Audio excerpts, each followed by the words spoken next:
All right. Welcome, everybody. I'm excited to bring you guys another episode of the Unfinished Business Podcast. And it's where we explore and sit down with CEOs, visionaries, leaders, creatives, people who are out changing the world through their business, through their organization, through leadership or creativity. Because it doesn't matter who you are or what you've accomplished, even people who you thought have accomplished it all, like Nelson Mandela.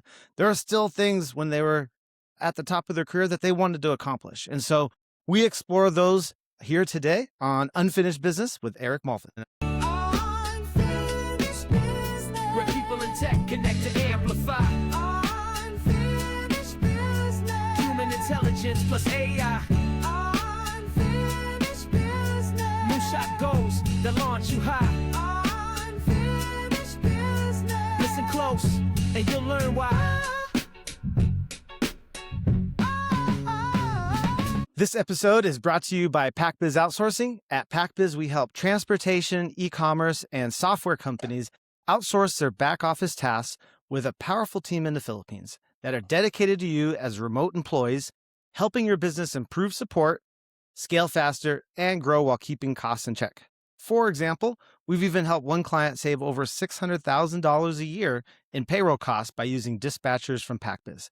So if you've ever thought about outsourcing or taking on a virtual assistant, go to pack-biz.com to learn more, or email us your questions at info@pack-biz.com. All right, today's guest is the founder and CEO of Global Chamber. He's a global entrepreneur, a connector, a trade advocate, and speaker dedicated to growing Global Chamber and helping members gain new clients across metros and borders more successfully.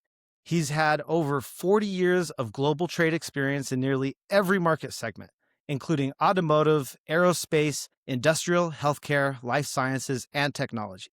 And Doug has held technology and business roles within the DuPont company, where he gained 5 patents and had experience assignments in Tokyo and Singapore. His education includes a BS in chemical engineering from the University of Utah and an EMBA from Michigan State University. He was born in Mount Kisco, New York, and has an amazing Greek-American wife of 43 years and an amazing daughter who's a nurse practitioner and superstar grandson. So please help me welcome Doug Bruhnke. Hey, Doug. Hey there. How are you, Eric? Great to have this opportunity to speak with you. It's an awesome. Yeah, I'm so excited to do this and get to know you a bit better on the show and help the audience out here get to know you a bit better as well. So I know we got the intro there. I love, I've known you a bit over the years being part of Global Chamber, but, it's one thing to see up there organizing things. It's another thing to actually get to know your background a little bit and where you're from. So fascinating stuff, and I can't wait to dig into that. Fantastic. Actually, I was born in Mount Kisco, New York, which is in Westchester County. It's just a few miles north of New York City. So I'm a New York guy now, mostly living in Phoenix and in Los Angeles. All right. So I guess the big thing you are involved with here is the Global Chamber. So let's start there and tell people, I think most people probably listening might not be familiar with that. So what is the Global Chamber and what do you guys do? As you mentioned, I had a corporate career. I was with the DuPont company, a chemical engineer. I ironically wanted to clean up the world as a chemical engineer. And it turned out once I started getting into global business, that was my mission in life. I started almost 40 years ago with my international travel, now 65 countries. I've been to 49 states as well. I'm a connector. I've always been a connector. I've always seen process orientation. And so in my DuPont days, I was successful in business because I connected people. And when I retired, took an early retirement, I started to see that if there was just some organization that would be everywhere, that could connect people globally, that would be an amazing thing. So I started Global Chamber. That's what I've been involved with, and I'm having the time of my life. I've restarted my life. Hopefully the next 10, 20 years, I'll continue to be able to grow Global Chamber internationally all over the world. It's 105 chapters already, and we're everywhere. Gosh. Yeah, it is amazing when I do join in and I'm like, oh, there's someone joining in from Japan, there's someone joining in from Germany, someone from UK, Canada. Like you guys are, or Africa or, like everywhere there's people represented. It's really amazing. So that kind of growth, that's huge. When did you get this started? This started with a bad meeting that I had in San Diego with a global organization that I said, these guys are not part of my vision. They were not collaborators. They didn't have a global perspective. And that's when I realized that someone needed to step in. And I was the fool to be able to say, somebody's got to do this, pull this globally together. Fortunately, I had a global background and had certainly global interest and global connecting capabilities. And that moved things forward to the point now where we really are in every country. We're now just building out. And it's very exciting to see the ability to help people who don't know what they don't know, and also those that are very dedicated. And most of us have very great connections in the areas that we have great connections, but that doesn't mean you might not have connections in other places. And so that's really why we exist, to be able to expand those opportunities. And the other thing is, as you know, the world is changing at breakneck speed. It's really hard to keep up with what AI is driving in the semiconductor industry and a variety of different industries. It's just changing too fast, and the world is a dynamic place. We're bringing it to people every day. It is, and it is an interesting time to be a business owner, and maybe it always is, but it does seem like, there's a lot going on. So you've really been able, I'm guessing, to benefit being here. I know you're global, but you have a headquarters here in Scottsdale, Arizona, where you're based anyway. And there's been some really interesting stuff happening in Arizona. You mentioned semiconductors. I've been watching very closely as I drive to Flagstaff, every couple of weeks or months or whatever, passing by the humongous, probably one of the biggest construction projects on the planet, the TSMC semiconductor plant that's being continued to build out there in the desert. But how have you been involved, or how's Global Chamber been involved with that? Because I'd imagine that's like perfect within your wheelhouse here for your organization. Yeah, we have chapters in Taiwan. We have chapters in Japan and in other countries where semiconductors are important, like South Korea, and really every country. There's about 20 countries that are quite significant. And even this year, we included Kenya in that list of countries that are involved with the semiconductor industry. So it's become a global phenomenon. So we've been involved from the Taiwan side. Mayor Gallego and the state of Arizona were instrumental in connecting Arizona to this project. It is the largest foreign direct investment in history for the United States. And so what you see there growing on the desert is historic. It's driving all sorts of investment, not just in Phoenix, but because we've got industry folks coming in from all over the world. It's driving investment in most of these key countries like Japan, like Taiwan, and all over the world. So it's exciting.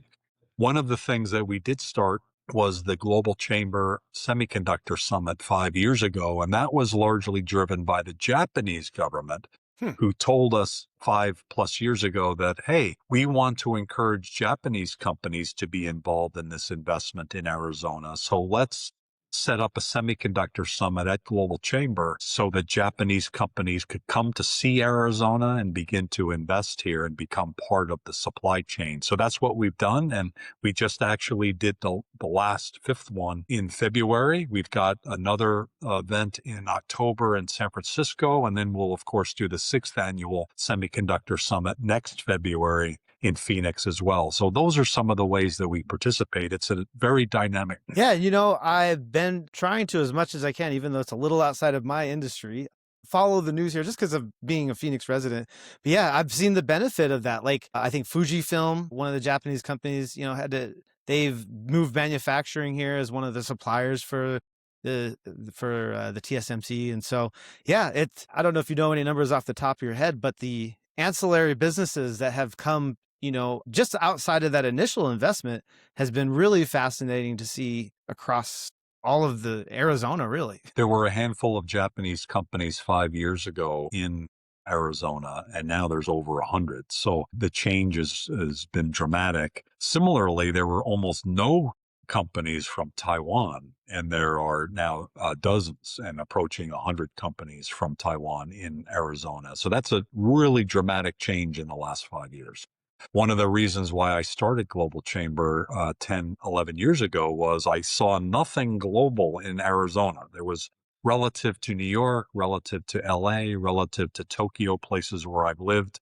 There was no visible globalness. And I thought, gee, Phoenix should have a global perspective. When we went through the downturn, the recession really turned into a depression for Arizona because we were so strip mall oriented. So there should be some global aspect to be able to soften the blows when things turn up and down in the business cycles. Now with semiconductor and how it's taken off, it's hard to imagine us going through a downturn like what Arizona went through, because being global, being connected to the semiconductor industry, Arizona is going to withstand those ups and downs much better. And that was a lot of the reason why I thought Global Chamber was a good idea. Well, very good reasons. And I mean, not like you guys were directly the reason why it's here, but I mean, it's creating that environment that allowed for the semiconductor plant to be here in the first place. Because I personally benefited from all of these investments, even on a small scale. Like, I travel to the Philippines to visit my office twice a year. And that's a long journey to get to. And I'm sure, your time in DuPont, you've had assignments in Singapore and Asia. If you had to fly out of Phoenix, there's a lot of extra steps that you had to take, going through LA, going to San Francisco or some other Western hub. That's not the case anymore. And I don't know, I don't think people realize like the impact that has on business and the new opportunities that can create, having a direct route right into Asia from Phoenix. 10, 11 years ago, Phoenix was so behind on direct flights. You had to go through LA or San Francisco or Denver. Even Salt Lake had more direct flights than Phoenix. The city of Phoenix really struggled to get those because the business did not validate the need for that. They tried a couple things, it just didn't work. The last 5 years, fundamentally, things have changed, and now there are direct flights, as you know, to Asia. And so Phoenix has become a much greater hub to be able to do that, and the world has become a lot closer. Absolutely. Our focus really is not just supporting initiatives like the direct flights. What drives that is the business. What our focus is connecting anybody, including companies like yours, to these opportunities. One of the things that came up in the Semiconductor Summit this last few weeks ago, it was February 18th, Senator Kelly spoke at Global Chamber, and he encouraged all companies become more involved with this supply chain overall, either directly or indirectly benefit from it. So we do have some initiatives we'll be announcing in that area. And Senator Kelly, Mayor Gallego both spoke at our conference, and both of them have been tremendous leaders, not only to encourage the investment to happen, but now to get Arizona companies and companies overall to benefit from this great business change. Yeah. I mean, it has been great to see Senator Kelly and our mayor here really advocate for that. I've been seeing that as well with just take someone listening here today and they're a business owner and they're like, what business do I have? I'll be honest. I had the same feeling. I'm a call center. What am I going to do at a semiconductor plant? No one's going to call the TSMC for support on their chips. But you're talking about a whole, as we've been discussing here, I'm like, hundreds of suppliers, foreign companies all over. It's not just doing business with the semiconductor plant. It's a whole ecosystem. Talk to me a little bit more about that, because I think people need to understand why they need to be there, because we need more people there, more business leaders connecting into this. The rising tide raises all boats. And so to actually be a direct supplier of a product into the semiconductor industry, that's a heavy pull. And those are specific companies that have expertise that most of the community doesn't have. Nonetheless, there are all sorts of peripheral opportunities. And just one quick one that just came up actually today, I'm trying to think of which meeting it was in, but we were talking about Taiwan in particular. One of our members actually did a $59 million deal, a real estate deal, a commercial real estate deal with 4 Taiwanese companies on a piece of land in North Phoenix. And one of the things that really impressed him about Taiwan is the night market that's available there. And there is no night market in Phoenix. And so Not yet. he's an American, but one of the things he was really quite energized about is we've got to find a way to have a night market in Phoenix. And so one of the things that international brings to any city is immigrants, and it brings people with ideas of their home market. And so one of the things that he was suggesting that we work on is let's get a night market, even if it's a temporary one or periodic one or whatever it is. Let's get that done. So there's always benefit by having a global profile. One of our our tagline is be global and unstoppable. When you have a global mindset, not only exposure to different ideas, but expansive thinking about, wow, this is happening. How do I get involved? And the creativity of yourself with others to be able to find the business opportunities is so important. So you asked, how can I benefit? How can I be involved? Just connect. Be part of not just the semiconductor summits, but the events that we do 2 or 3 times a month in Phoenix. We do over 800 events a year with Global Chamber.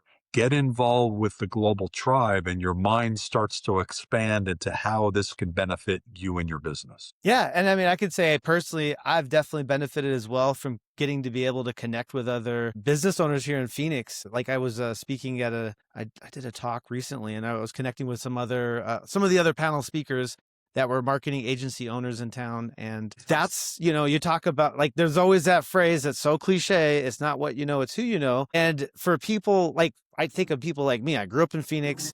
My parents, blue collar workers. I did not have the connections that some people have coming into this. And so if people are wondering, well, I don't know anybody, how do I run my business? Well, like, I'm proof that it takes stuff like this, go into events like this where there's a bunch of people that you can connect with, and then it starts the ball rolling. As human beings, we have proximity bias. And that's actually good when you're crossing the street because you want to know what's all around you so you don't get run over. So proximity bias by historical means is something that we all definitely need. But unfortunately in business, and I've seen this in my entire career, it does not encourage people to do global business. And in fact, even at multinationals, generally and historically, those who did global business were out of the loop.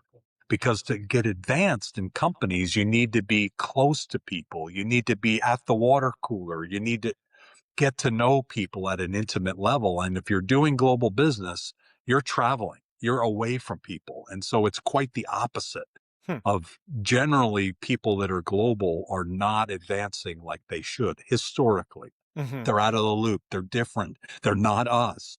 And so it's very important if you're a global leader to certainly be aware of that. And also ideally your company or more and more companies now are more aware that, look, for us to survive, we need to be global. That's where almost all the opportunity is. In any city where you are, over 99% of the opportunities are outside your own city.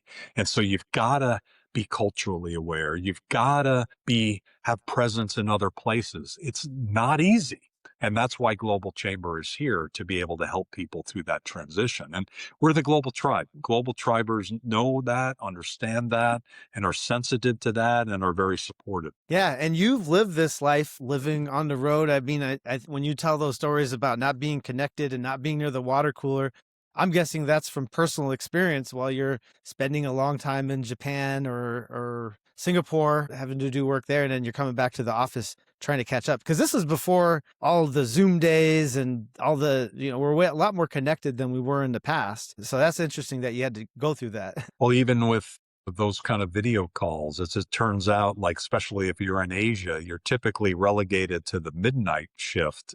Geneva's at lunch and the U.S. is for breakfast. And I spend many times at midnight or after going home from a video conference. But nonetheless, even cultural changes, like in Asia, generally Asians historically listen more than Americans and Europeans. And that can be detrimental in many ways. Culturally, Asians need to be more verbal and be able to interrupt, because Americans tend to interrupt very aggressively. And you've probably seen that even between the Philippines and the US. Filipinos tend to be that way as well, more polite, more listening, waiting for things to happen so that they can be more kind of culturally, that's the way it works. Japanese and Koreans tend to be that way as well. And so those are some of the things that make cross-cultural capabilities important as you're expanding your business. That's certainly part of the education process, and it's part of the culture of global change. Yeah.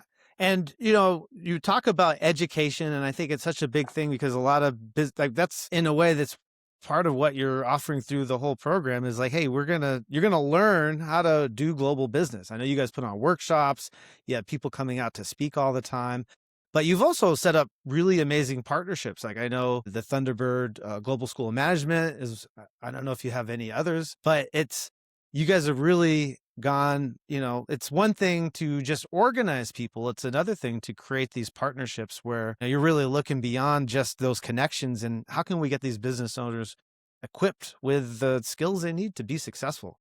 We are built on connections and making the connections. And I'd say also, and I think that's a great example, Thunderbird is an example of our partners. We are a welcoming community. It is one where people recognize that being global is more challenging than being local, that there are additional skill sets that are required and more sensitivity and mindfulness to be able to understand the cultures and to navigate that. So we are a welcoming community. And if there's any messages that I would like to leave with everyone is that number one is most of the opportunities that are available today are outside your community, outside your country.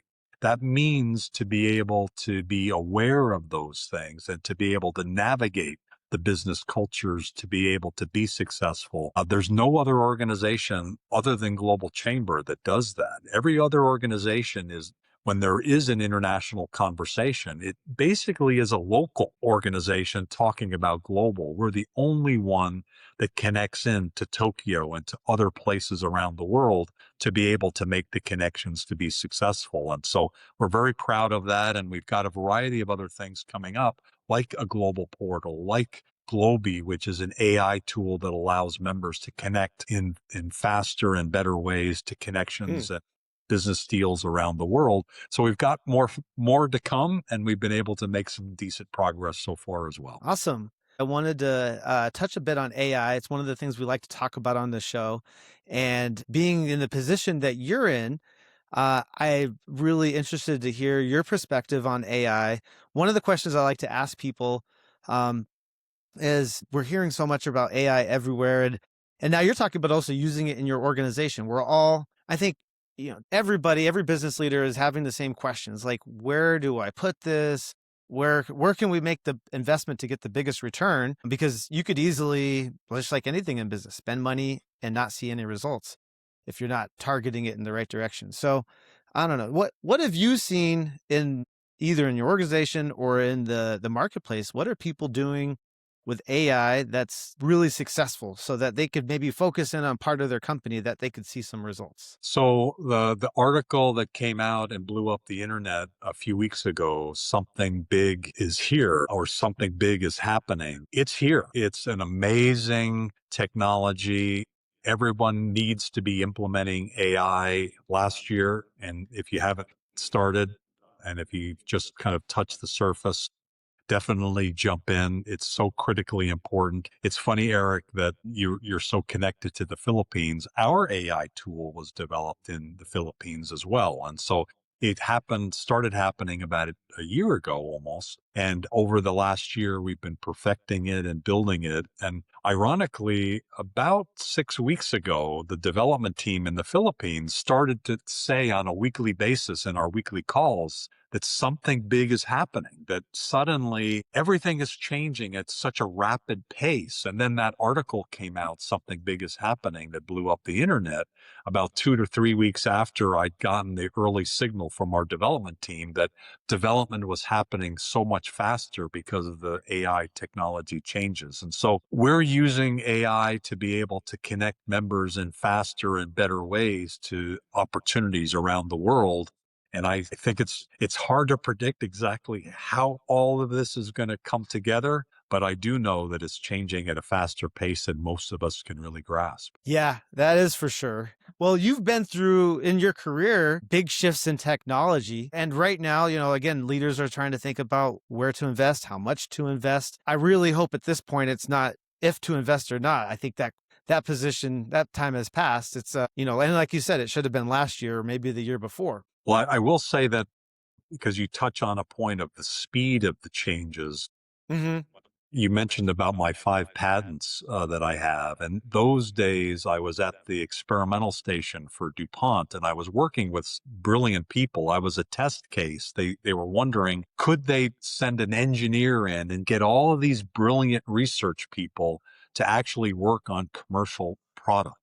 That was kind of the basic idea. So I was just hanging out with really smart people. So I don't think I really did anything brilliant myself. I just kind of hung around with really smart people. I had a computer that was a little more advanced than anybody else had in business because of being in central research. And I remember thinking, wow, I'm special. But the pace of what that computing capability was compared to what we're going through today was child's play.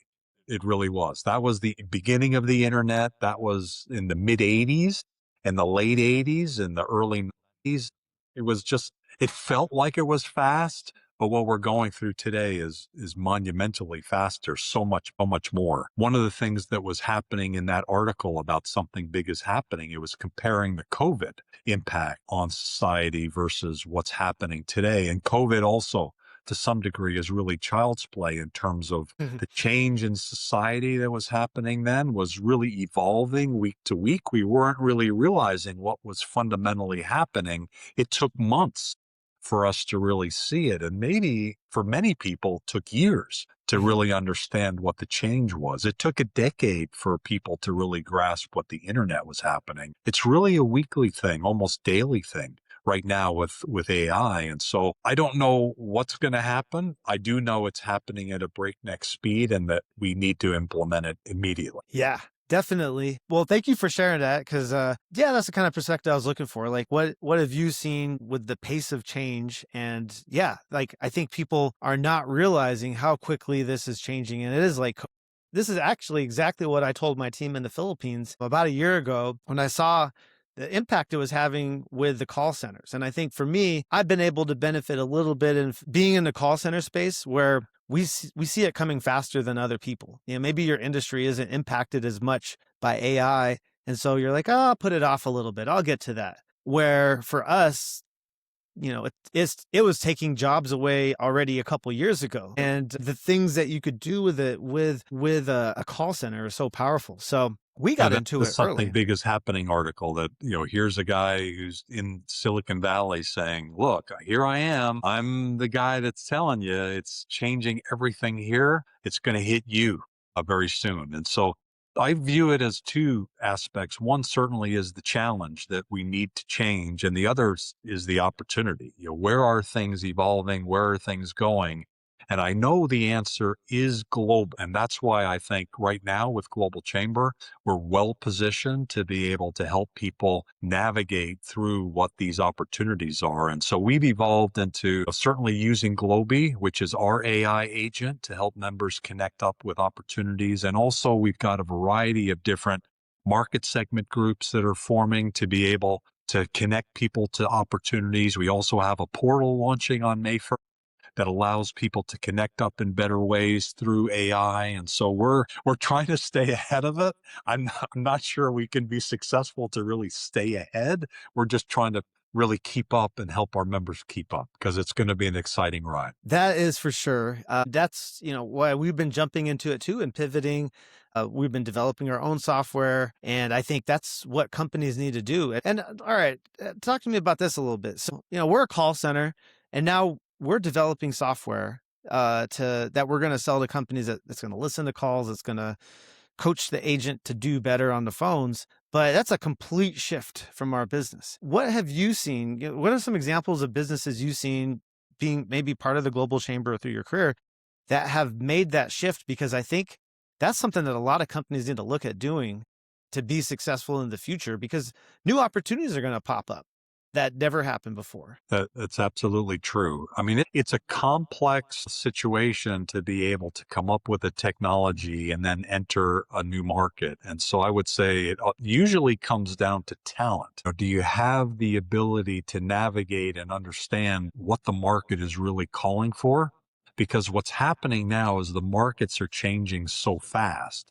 And so it's used to be that there's a market need, and that market need window is going to be long enough for you to be able to navigate and develop a product to be able to fit into it, even if you're a new player. Now the market is changing so fast. And so to have the right people to be able to see these market needs and to be able to have a team that's fast enough to be able to develop products in the time frame that's necessary, it's so critical. I do think the market still is very much receptive to the things that you believe in, and that is ultimately you need talent that's probably somewhere else that's less expensive to be able to keep up. You need those people to be using the technologies to keep up, but you also need people to be able to think about these market needs. And so I think you're in a great space to be able to do it. Well, thanks. Yeah.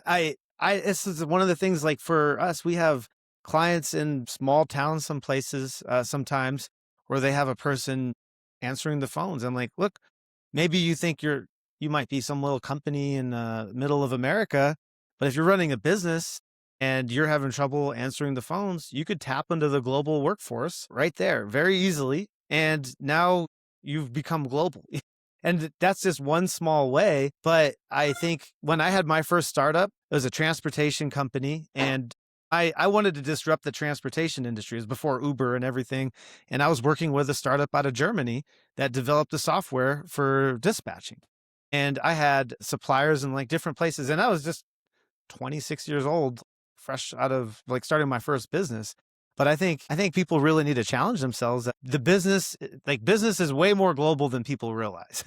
I think so. More and more. So just like Phoenix was very not global 10 years ago, the time frame has accelerated where it's now becoming very global. And we're talking about night markets, in Phoenix, which would have been a crazy idea 10 years ago. So it is exciting. It is scary. And so I encourage every business, every leader to have some global aspect, even if you've just traveled somewhere. Usually most companies with their international work, it's accidental that it happens initially. And so hopefully that may have already happened for you. And I encourage you to be proactive on the global side. And we're happy to walk you through what's necessary for the next steps. Awesome. Yeah, I love all the resources you guys bring and to help business owners, and that you're all over the place. All those chapters means more than likely wherever you're listening to this podcast, there's a chapter somewhere,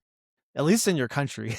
And if not, possibly in your city. And then there's events that you can get plugged into locally there, which is amazing. We're happy to help and facilitate that. Like I said, normally what happens is there's some sort of an accidental international sale. And then if that's the case with you, think about how to turn it proactive. And we do have people who can help talk through that and how that works. And if you've got one or two countries where you're selling, usually you've now got most of the compliance and requirements already set. So why not now take it to country number 2, 3, 4, 5, 6? Once you've got the basic idea set, you can begin to expand beyond that. And that's where really the opportunity is. You want to have in your business a portfolio of different countries, different regions, ideally different market segments, so that as they cycle, you've got a more steady stream of revenue coming in for your business. Yeah. For us, like, we definitely international.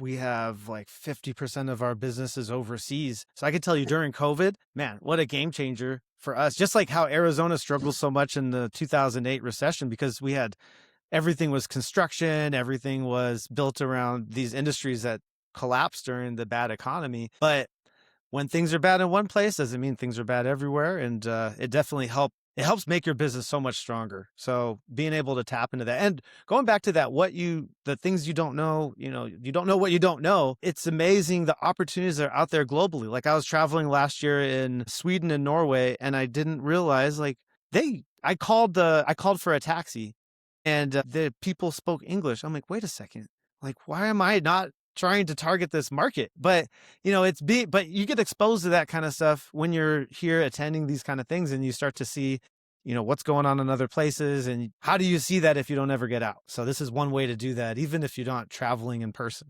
Definitely travel, as recently with geopolitics, the pressure on immigration is quite high, but ultimately there's nothing really going to change that. You mentioned Nelson Mandela in the beginning of the program. He's been so inspirational for me. If you ever get a chance, read his autobiography.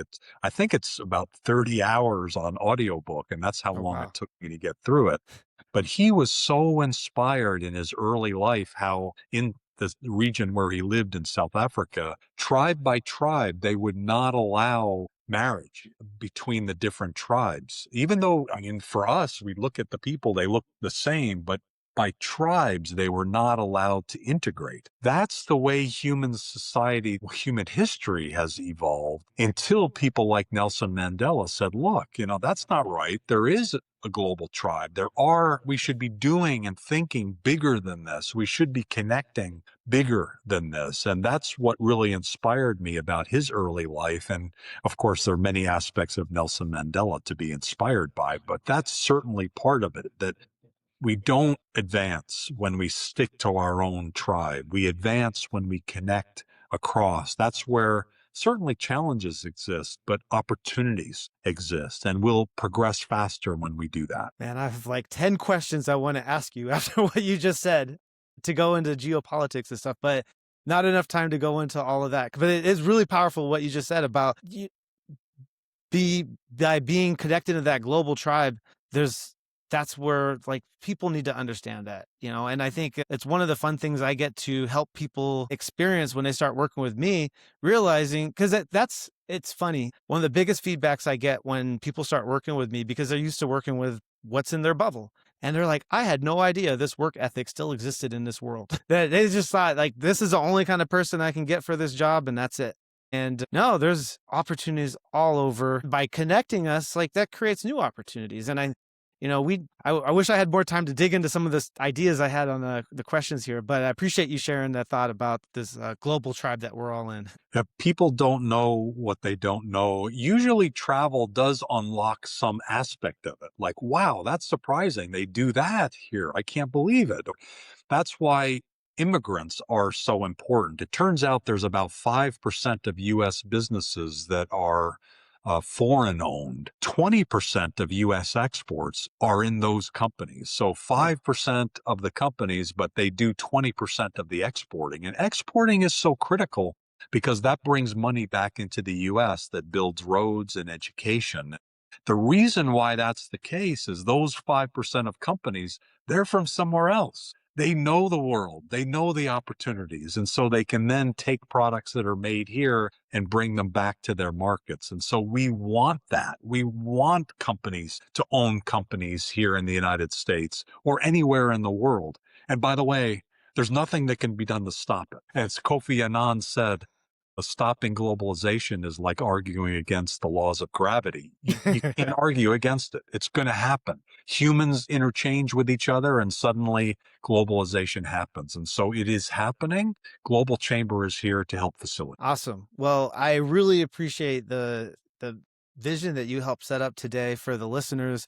Really, I think that people really need to realize that no matter what you are, there's an opportunity to tap into the global marketplace for your business, either through new customers, suppliers, workforce. And it's a complicated space, but people like Doug are out there to help make it easier, because he's lived that life for years. And it is complex. The world's a big place, but something like Global Chamber helps make it smaller and easier to get connected. And I can't wait to see the AI tools that you guys are rolling out later this year and help me connect with more people. I'll be definitely on that. Well, there's one question we always ask all of our guests here to end the show and wrap up the show. And so I wanted to end with this. And so, Doug, for you, with all that you've accomplished, I've met a couple people with patents and never met someone with 5 patents. So that's a new record.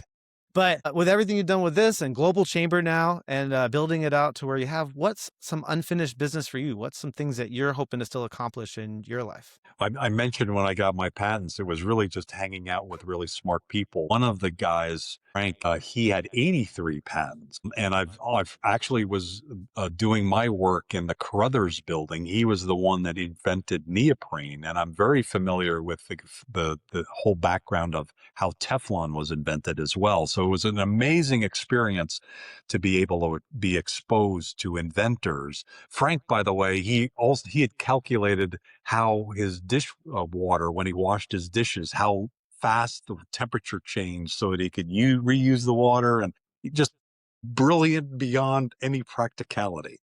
For me, I hope that I'm a practical person, and my vision is to go through and break through this proximity bias that I mentioned earlier. We are naturally siloing people, and a lot of that is naturally good.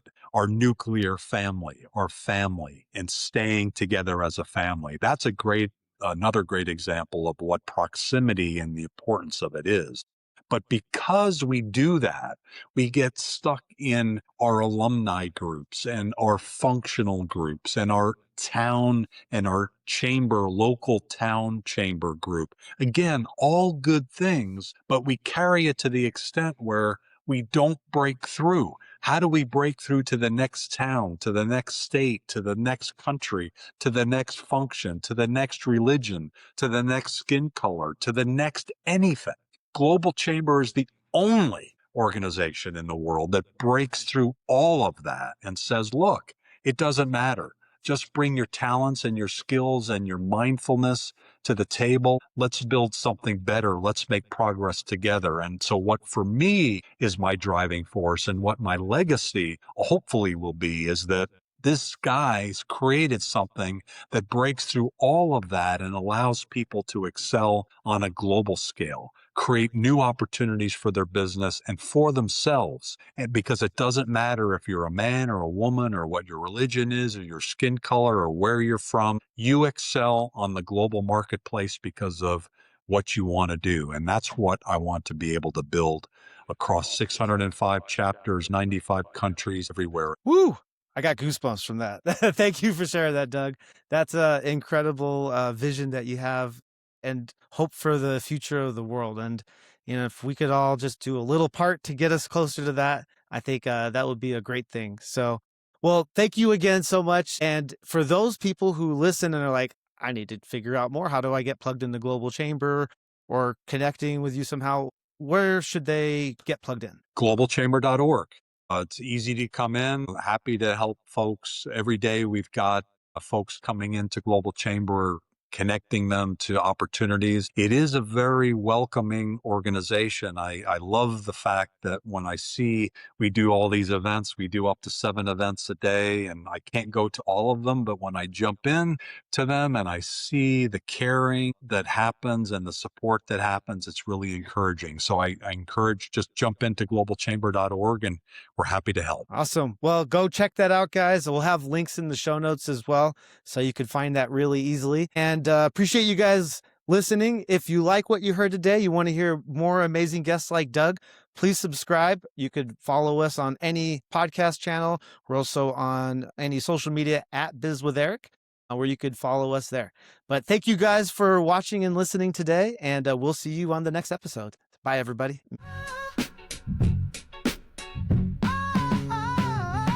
CEOs and visionaries shaping what's to come, building more than profit, lifting everyone. Every path's unique, but it takes a choice to grow. Set your goals and shape the way your future goes.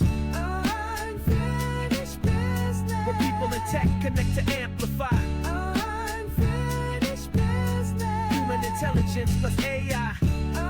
Unfinished business. Moonshot goals that launch you high. Unfinished business. Listen close and you'll learn why.